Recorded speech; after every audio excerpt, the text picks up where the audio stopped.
كنت حابب اني انتقل لنادي النجمة، كنت عارف شو ناطرني يعني. الحمد لله يعني. نجيت على نادي النجمة، عارف شو بدي، عارف كل اللي بدي اقدمه، وهيدا اللي عم حاول اقدمه دائما بالمباريات. كثير عالم ناطره محمد صادق شو يعمل مع نادي النجمة. والشيء اللي حطوه نادي النجمة اكيد هو ضغط، بس اكيد ان شاء الله من وعدهم مثل ما وعدناهم قبل رح نكون قد المسؤولية. بس صراحة لما مثل ما بيقولوا ظهر نادي النجمة ما عاد سمعت ولا عرض، ولا كان بدي اروح على غير فريق نادي. اوف، انت نجماوي اصلا؟ القريبين مني بيعرفوا. اها، انت بتحب النجمة اصلا؟ ايه من قبل.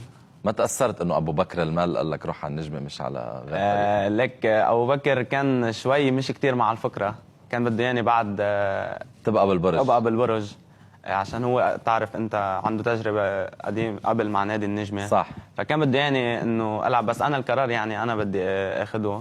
فاتفقت قلت له خلص انا بدي انتقل على نادي النجمة. وكمان يعني هي مش اول سنة نادي النجمة بيقدم لي العرض، من سنتين او 3 سنين لما كنت بطرابلس كمان، بس ما كان يزبط. الحمد لله يعني بالفئات العمرية بنادي طرابلس بعد مش لاعب بالدوري اللبناني على صعيد الرجال.